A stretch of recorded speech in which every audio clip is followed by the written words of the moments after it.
예수님 때문에 영원한 생명을 얻으셨습니다. 나는 예수님 때문에 영원한 생명을 얻으셨습니다. 우리 모두는 예수님 때문에 영원한 생명을 얻었습니다. 믿으십니까? 사도 바울이 로마서 4장에서 오늘 찬양대의 찬양의 내용처럼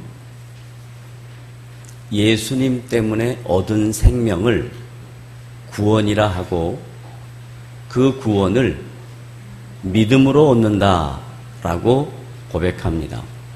그래서 사도 바울이 강조하는 기독교의 교리의 핵심은 믿음으로 구원을 얻는 이신칭의라고 하는 교리가 2000년 교회의 역사의 핵심입니다. 우리가 예수를 믿고 교회를 다닌다라는 표현은 종교적 행위를 얘기하는 것이 아니고 예수를 믿고 교회를 다닌다라고 할 때에 구원이라고 묘사한 그 의미는 하나님과 관계가 회복되었다라는 이야기입니다. 하나님의 통치를 받고 사는 거룩한 백성이 되었다라는 것입니다. 그런데 로마 교회 안에 있는 성도들이 이 내용을 잘 이해 못했습니다. 그리고 로마 교회 성도들 중에 유대인 그리스도인과 이방인이라 칭하는 헬라인 그리스도인들은 구원을 얻는 근거가 유대인에게는 율법이요, 이방이나 불리는 헬라인에게는 양심과 선한 행위인 것을 구원의 도구로 생각을 했습니다. 신께 나아가는 방법이 율법이거나 아니면 선한 양심의 행위를 근거로 해서 신께 나아갈 수 있다라고 생각합니다. 그런데 바울은 헬라인이나 유대인이나 관계없이 믿음으로 구원을 얻는, 믿음으로 하나님의 자녀가 되고 하나님의 통치를 받는 이 기독교의 가장 중요한 핵심 교리는 다른 어떤 것과도 비교할 수 없는 매우 중요한 성경의 원리이며 하나님께서 죄인들을 구원해내시는 하나님의 일하심의 구원 역사의 핵심이다라고 말씀합니다. 이렇게 사도 바울이 로마서 4장 한 장 전체를 통해서 믿음과 구원, 그리고 하나님이 행하신 일, 그 일들을 종합적으로 결론적으로 오늘 읽은 4장 23절로부터 25절까지 압축해서 기록해 놓고 있습니다. 그러니까 4장의 내용들을 다 설령 여러분이 잊으셨다 한다 할지라도 오늘 이 본문 말씀만 정확하게 이해하면 4장 전체를 이해할 수 있습니다. 그래서 오늘 이 말씀이 4장의 결론이며 매우 중요한 기독교 교리의 핵심의 내용을 저와 여러분이 나눌 겁니다. 그러면 기독교에서 강조하는 구원의 문제는 죄라는 것이 전제가 됩니다. 죄라는 것에 대한 정의가 내려지지 않으면 구원의 의미를 정확하게 이해할 수 없고 기독교에서 말하는 기독교의 교리의 핵심을 전혀 이해할 수가 없습니다. 그러니까 죄라는 것, 이게 매우 중요합니다. 보편적으로 죄를 유대인들은 이렇게 이해했습니다. 율법을 지키지 않는 것을 죄라고 이야기했습니다. 이방인들은 선한 행위를 하지 않는 악한 마음에서 우러난 행위적 잘못, 실수, 범죄, 이걸 죄라고 얘기했습니다. 근데 성경에서 말하는 죄는 그런 것이 아니고 하나님과 관계가 끊어진 상태를 죄라고 이야기합니다. 그러니까 헬라인이나 이방이나 관계없이 하나님과 교제가 끊어진 상태에 있는 모든 인간들의 실존을 죄인이라 이렇게 이야기합니다. 성경에서 규정하는 죄인이라는 것과 죄는 하나님과 관계 있습니다. 그런데 유대인들은 그걸 율법으로 대체하고 이방인들은 그것을 선한 행위, 인간의 양심으로 대체합니다. 아무리 선한 양심으로 인간이 선한 일을 한다 할지라도 그 과정과 결과에는 항상 문제가 생깁니다. 율법을 잘 지켜서 율법으로 산다고 해도 율법 앞에서 온전한 사람, 완전한 사람이 있을 수가 없습니다. 그러니까 이 죄의 문제는 율법으로 해결도 안 되고 선한 양심으로 인간의 순수한 동기로도 문제가 해결이 안 됩니다. 이 죄라는 문제는 유일하게 하나님의 관계가 회복되어야만 죄의 문제가 해결됩니다. 따라합시다. 죄는 하나님과 관계가 회복되어야 죄의 문제가 해결됩니다.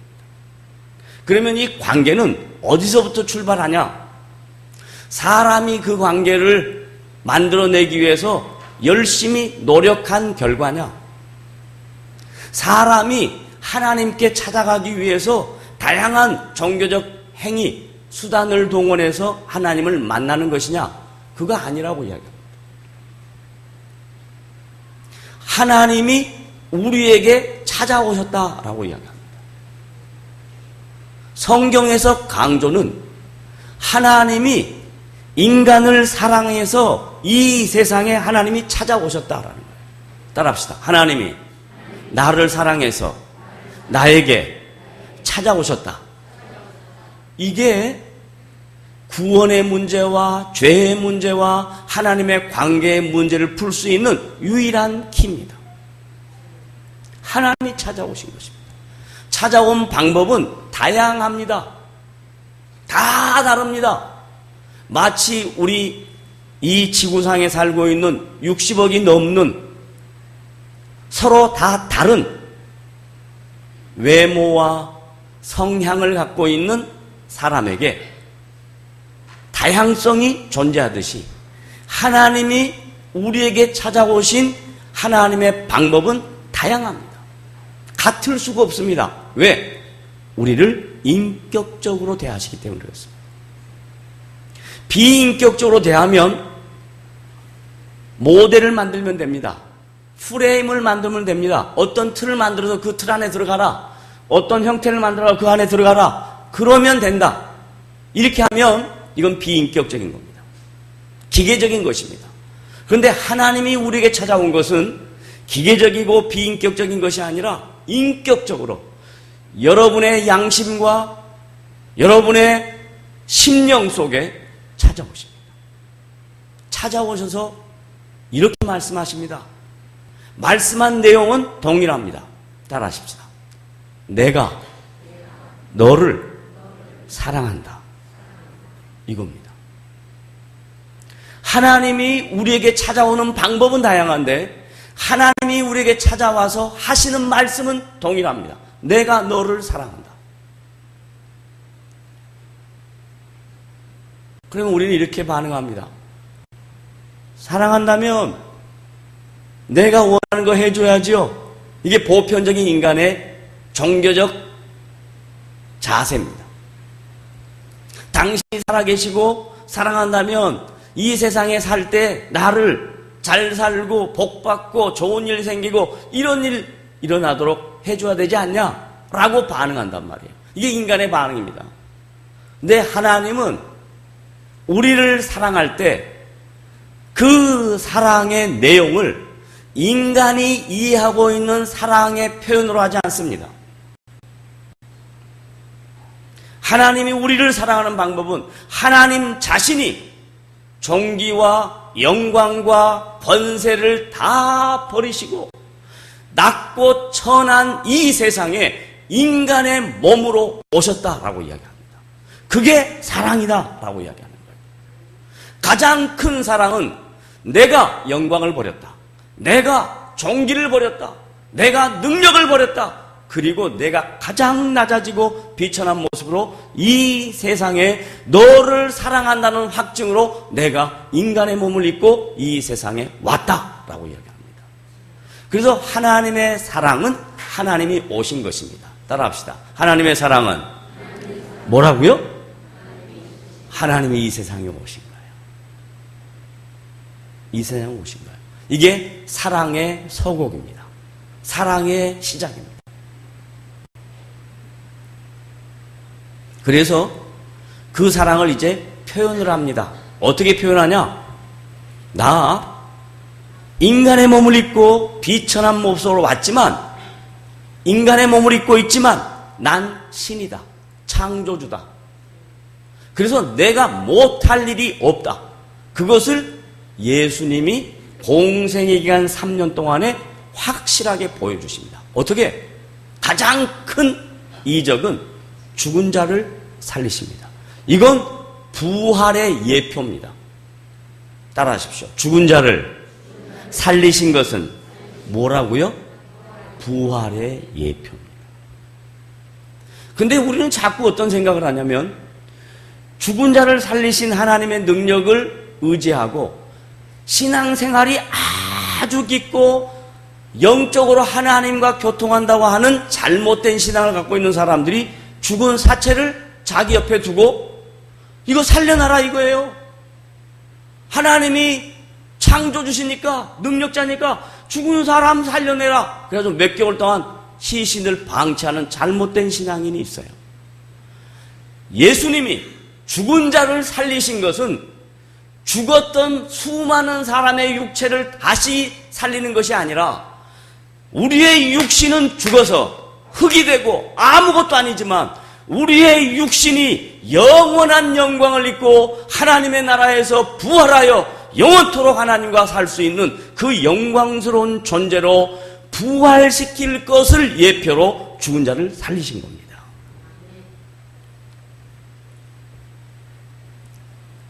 그게 하나님의 사랑의 서곡이 이제 죽은 자를 살리는 것 가지고 부활의 예표를 삼았습니다. 그렇다면 신앙생활은 예수 믿고 구원받고 죽고 부활하면 되는데 신앙생활은 그게 아니잖아요. 살잖아요. 우리가 인생이라는 삶을 각자의 주어진 삶을 살잖아요. 80년이 됐든 90년이 됐든 100년이 됐든 살잖아요. 그러면 살아갈 때 하나님이 우리를 사랑한다는 표현으로 하나님이 우리를 사랑한다는 증거로 우리의 인생살이에 함께한다고 말씀하십니다. 어떻게 함께하시냐? 인생살이 가장 중요한 게 뭐라고 생각합니까? 의식주입니다. 의식주. 가장 중요한 것이 의식주입니다. 근데 성경에서 뭐라고 주님이 말씀하시냐? 너희는 먹을 것과 입을 것과 마실 것을 뭐 하지 말라? 염려하지 말라. 그러면서 뭐라고 말씀하냐면 야 공중에 나는 새를 보아라. 들에 핀 백합화를 보아라. 동식물입니다. 동식물과 비교할 수 없는 하나님의 형상을 갖고 있는 이 존귀한 인간에게 하나님이 하물며 너희일까 보냐? 공중에 나는 새도 내가 먹이고 입히고 기르셨거든. 들에 핀 백합화도 내가 지켰거든. 하물며 내가 너희들의 의식주 인생살이를 안 지키겠느냐? 이게 하나님의 사랑의 표현입니다. 그래서 저와 여러분이 지금까지 살아온 인생 여러분의 힘으로 살았다고 생각하실지 모르지만 하나님이 여러분을 사랑하셔서 오늘 이 시간 내가 있기까지 나의 인생에 필요한 것을 하나님께서 채우셨습니다. 믿으십니까? 아멘. 그게 하나님이 나를 사랑한 증거입니다. 그 다음에요. 하나님이 우리를 사랑한 증거가 예수 믿고 부활과 천국에 대한 소망만 갖고 있는 게 아니라 우리가 살아가는 인생살이의 한 걸음 한 걸음을 하나님이 지켜오셨다라는 말씀을 드렸는데, 더 깊어진 하나님의 사랑은 우리를 떠나지 않는다라고 말씀합니다. 너가 어디를 가든지 내가 너와 함께 하겠다라고 약속합니다. 여러분, 어두운 길을, 무서운 길을 혼자 가는 경험이 있으십니까? 저는 예수를 정확하게 믿기 전에, 인격적으로 주님을 알기 전에 화장실 가는 것도 무서웠습니다. 지금처럼 화장실이 거주지인 집안에 있는 게 아니고 거주지 밖에 화장실이 있었잖아요. 그리고 좀 사는 집은 거주지와 화장실이 가까워요, 멀어요? 멀죠. 왜요? 그렇지요. 땅이 넓으니까. 잘 살았다는 증거를, 괜찮았다는 증거를 이렇게 돌려서 말하는 거예요. 저는 화장실 가는데 좀 멀었어요. 그런데 여름밤의 화장실은 그래도 견딜만 합니다. 겨울밤의 화장실은 만만치 않죠. 으시시하고 춥고, 그리고 꼭 화장실 갈 때 기억나는 거, 밑에서 뭐가 올라와요? 빨간 손이 올라오는 게 기억이 나요. 그러면 성냥을 가져갑니다. 그리고 불을 붙여서 가져갑니다. 초를 가져갑니다. 근데 초가 추운 겨울에 바람이 불면 슉 꺼지잖아요. 그러니까 종이를 말아가지고, 그래가지고 토치, 햇불처럼 만들어가지고 들고 갑니다.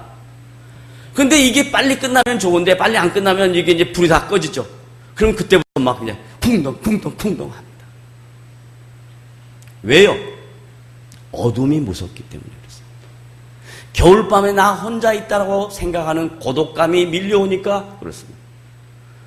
그런데 하나님이 나와 함께 하신다는 이 놀라운 진리를, 예수를 믿고 정확하게 깨달은 순간 이 세상 어디를 가도 어떤 무서운 일과 어려운 환경에 닥쳐도 두려움이 없어지더라 이거예요.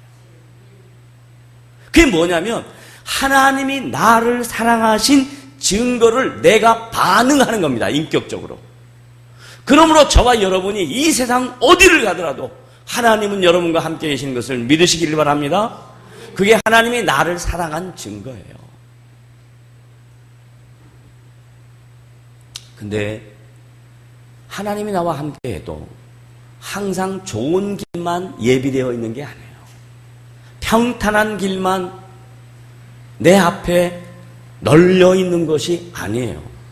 꼬불꼬불한 길이 있고 장애물이 있고 가다가 넘어지기도 하고 쓰러지기도 합니다. 중요한 것은 좋을 때 나와 함께하는 것이 아니라 나쁠 때, 힘들 때, 어려울 때도 하나님이 나와 함께한다는 것을 믿을 때 그것을 믿음이라 그러는 거예요. 왜냐하면 믿음은 보이지 않는 것들의 증거거든요. 만약에 좋은 일만 계속 일어나면 다 보이잖아요, 눈에. 아이고 황금길이구나, 아이고 좋은 길이구나, 다 보이잖아요. 그런데 고통의 길 끝이 없습니다. 안 보입니다. 도대체 내일 어떻게 하루를 살까 고민합니다. 그런데도 불구하고 그 고통의 길에, 험난한 길에, 내 인생의 가시밭길에 하나님은 함께 계십니다. 이걸 믿으셔야 돼요. 이게 하나님이 나를 사랑한 증거예요.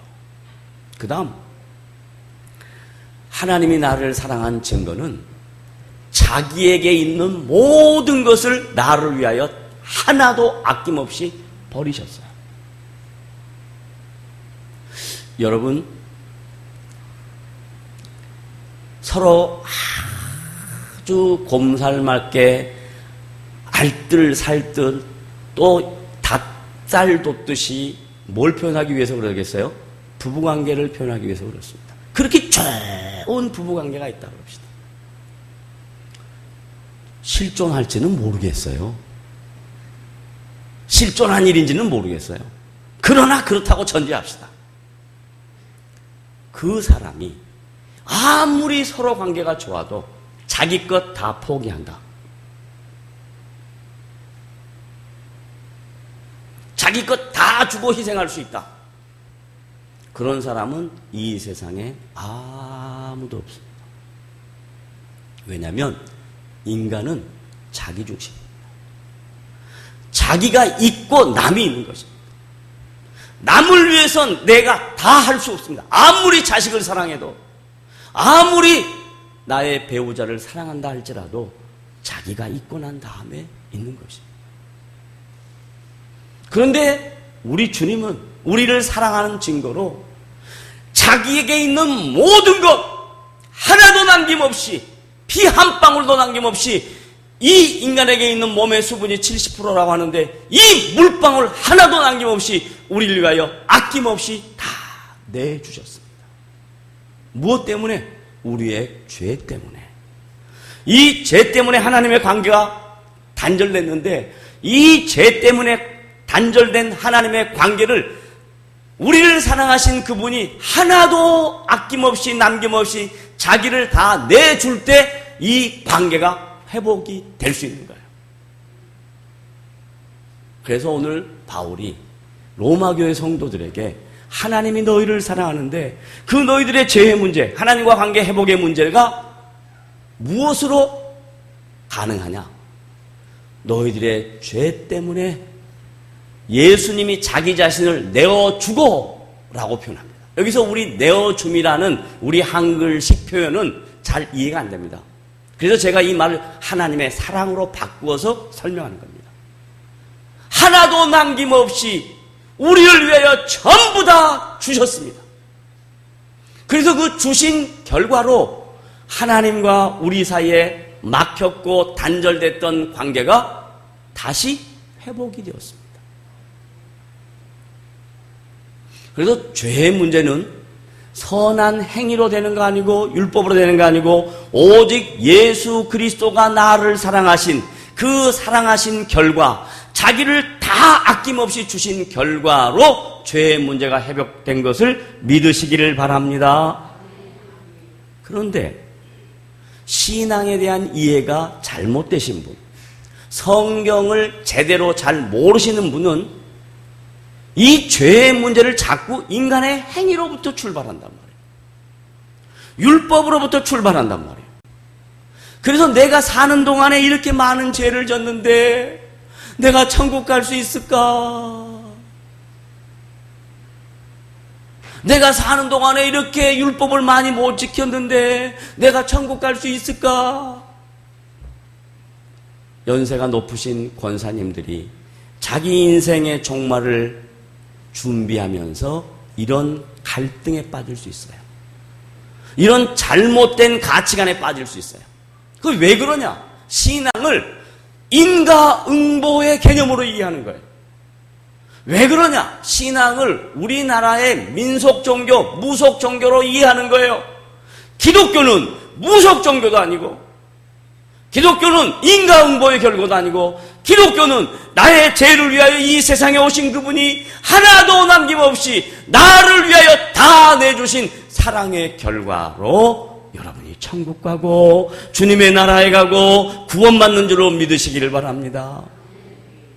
이게 잘못된 가치관을 갖고 있는 신앙인들의 말년의 모습이에요.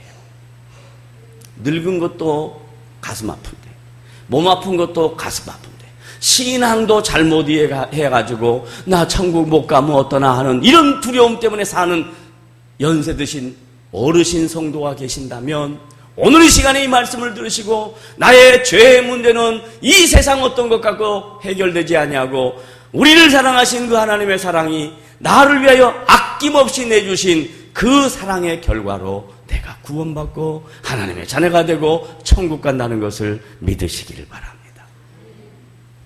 이게 이제 바울이 구원에 대한 문제, 믿음에 대한 문제, 기독교 교리에 대한 문제를 4장에서 핵심적으로 다루는 가운데 십자가의 죽으심, 우리를 사랑하신 그 사랑의 결과를 한편 강조하고, 그 다음 또 한편이 기독교의 핵심은 예수님의 죽음으로만 끝나지 않아요.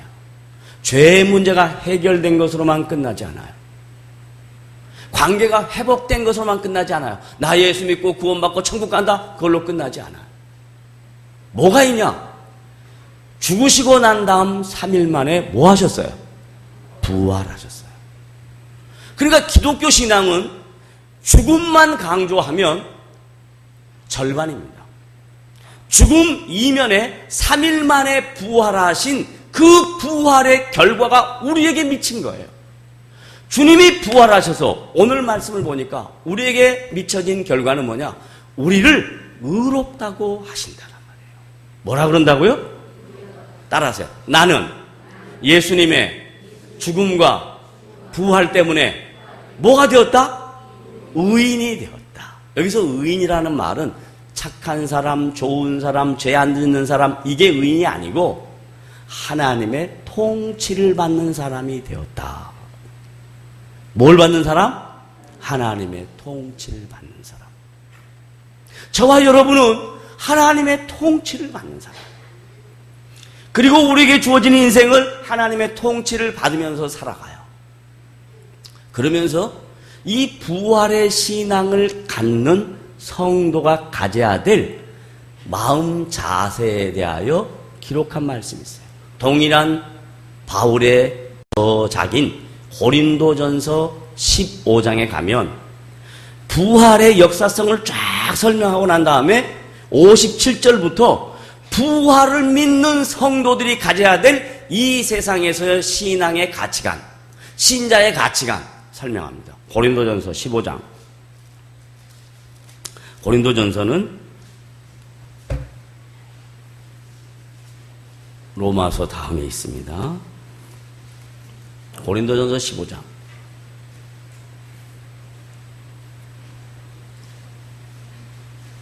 (57절)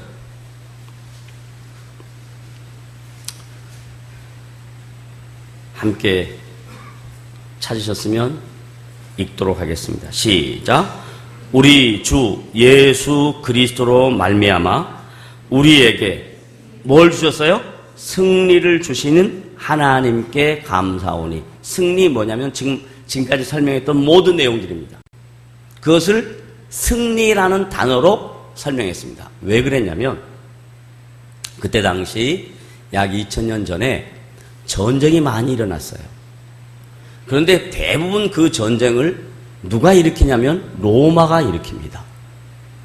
로마가 전 세계를 장악하는 가운데 주변에 있는 나라에 침략합니다. 그래가지고 로마의 황제가 명을 내려서 황제의 명을 받고 나가서 전쟁에 승리하고 돌아오면 황제 앞에 들어올 때 전쟁에서 승리한 용사들을 위하여 황제 옆에 있는 가신들이 그리고 음악을 하는 사람들이 요즘 표현으로 말하면 빵빠레를 울려줍니다. 여러분 빵빠레 들어보셨나요? 어디서 들어보셨어요? 노래방. 노래방에 가가지고 100점 빰빠라빰빰빰 100점입니다. 그런 것 가지고 나 노래 잘 부른다 생각하면 그건 어리석은 사람이죠. 황제 옆에서 빵빠레를 울려줍니다. 승리의 전사들 갔노라, 싸웠노라, 이겼노라 합니다. 그러면 이제 이 승리한 용사들이 들어올 때 울리는 빵빠레를 뭐라고 이야기하냐? 승리라는 단어로 사용합니다. 그런데 바울이 예수 그리스도가 나를 위하여 자기를 다 내어주고 십자가에서 죽으시고 3일 만에 부활하신 그 부활의 개념을 뭘로 표현하냐? 승리라고 표현하는 거예요.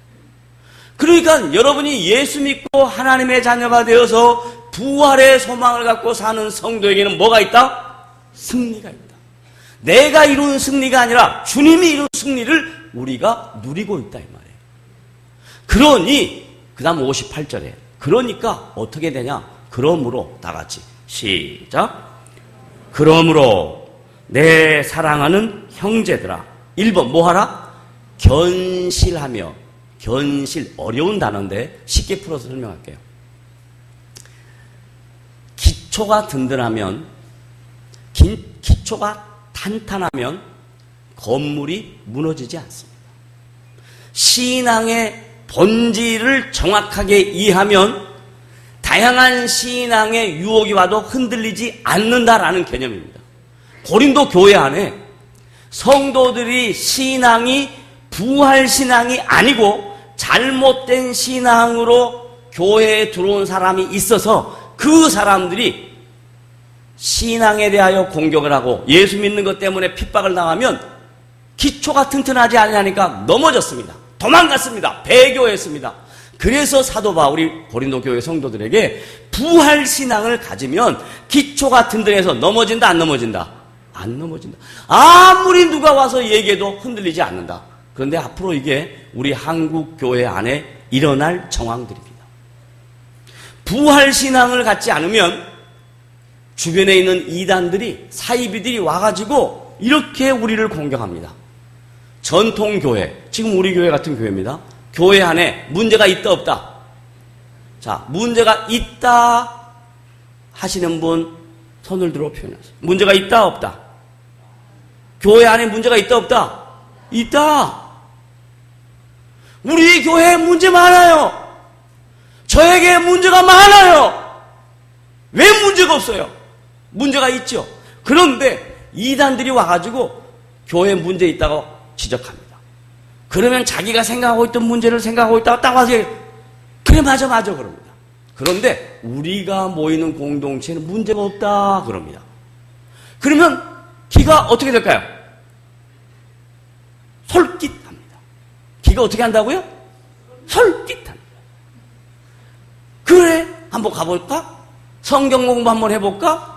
그래가지고 갑니다. 기초가 부활신앙으로 든든하지 않으면 거기 가서 몇 번만 참석하면 홀라당 넘어갑니다. 앞으로 한국교회에 나타날 현상입니다. 왜? 한국교회의 기초가, 초대 한국교회는 예수 그리스도의 죽음과 부활의 신앙으로 기초가 튼튼했는데 60년대 말부터 경제 부흥을 시키는 그 한국교회 상황 속에 번영신학과 오중 축복과 모든 것이 잘 된다고 하는 그런 말도 안 되는 유혹에 넘어가서 한국교회 기초가 흔들거려 버렸습니다. 뭐가 안 되면 기도가 안 해서 그렇고 하나님 말씀 안 들어서 그렇고 그렇게 한국교회 성도들을 잘못된 길로 인도했습니다. 그래서 지금 약 50년, 40년이 지난 한국교회의 모습은 난파선과 같습니다. 타이타닉호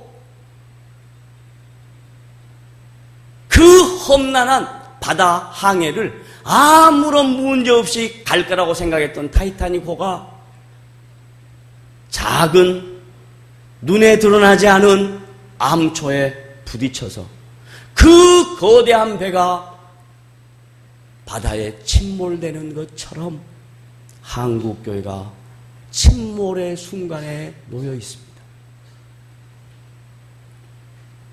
겉으로는 보이지 않습니다. 그러나 이 한국교회를 싣고 가는 이 거대한 배가 지금 점점 세속화의 물결에 빠져들고 이단과 사이비의 물결에 빠져들고 있습니다. 왜 그러냐? 기독교의 가장 중요한 교리인 예수 그리스도의 십자가의 죽음과 부활을 제대로 믿음의 근거와 내용과 핵심으로 이해하지 않고 잘 먹고 잘 사고 잘 되고 하는 것을 기독교 신앙의 핵심과 근거로 삼았던 결과입니다.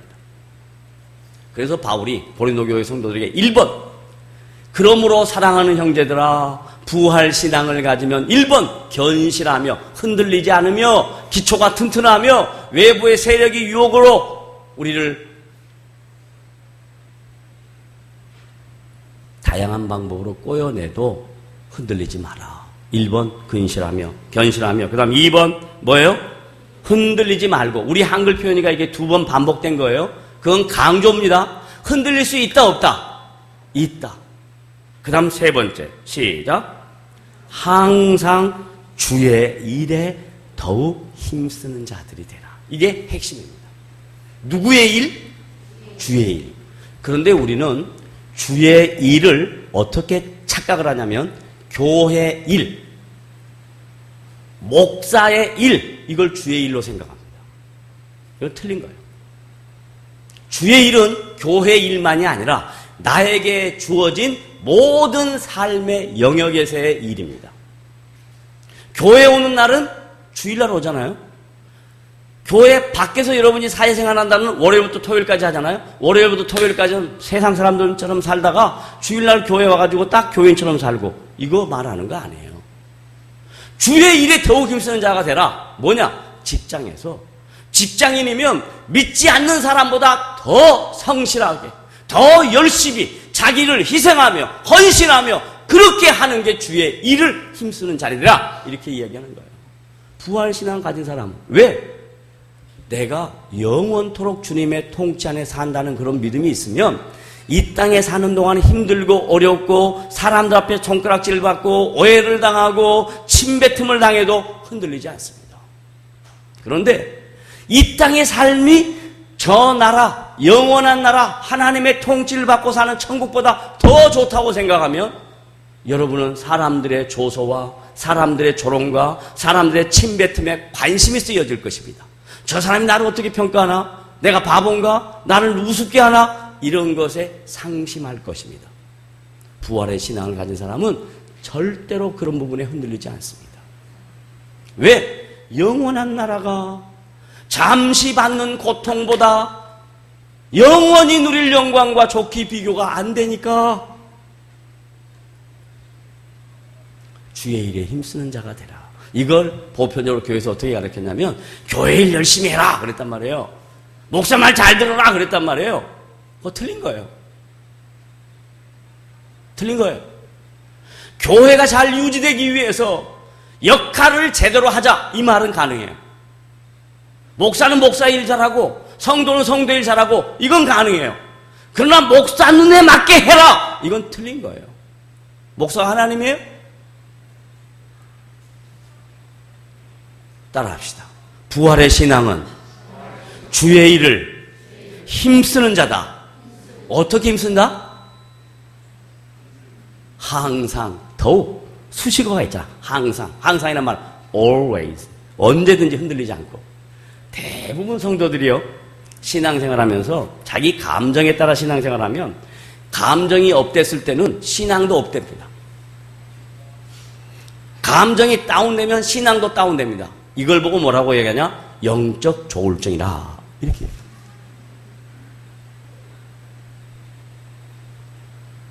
신앙생활은 감정과 관계가 없습니다.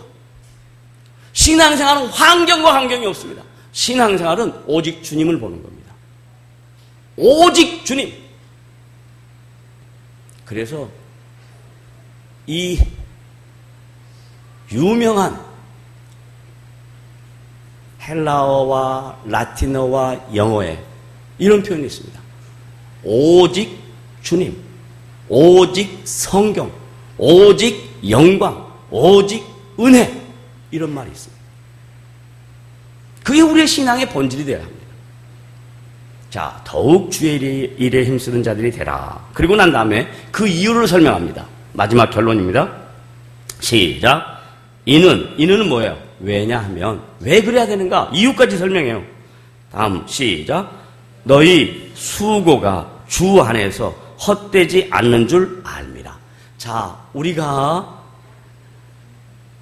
견실하고 흔들리지 않고 오직 주의 일에 더욱 힘쓰는 자들이, 항상 힘쓰는 자들이 되는 것이 쉬운 일이에요? 어려운 일이에요? 어려운 일이니까 뭐라고 표현했냐? 수고라고 표현했어요.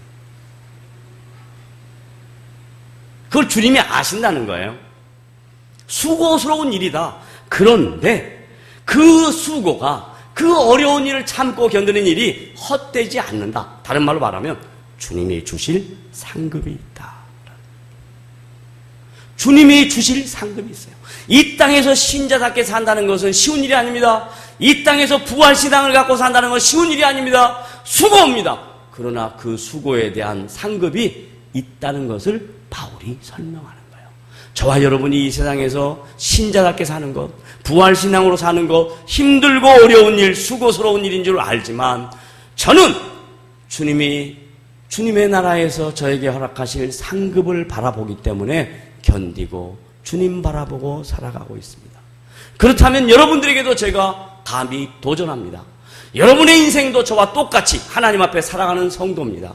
그러면 부활의 신앙을 믿고 수고스럽고 힘들고 어려운 일이 있어도 주님만 바라보고 주께서 주실 상급만 바라보고 그 어려운 일을 견디며 흔들리지 않고 따라갈 믿음의 용장들이 되려고 각오하십니까?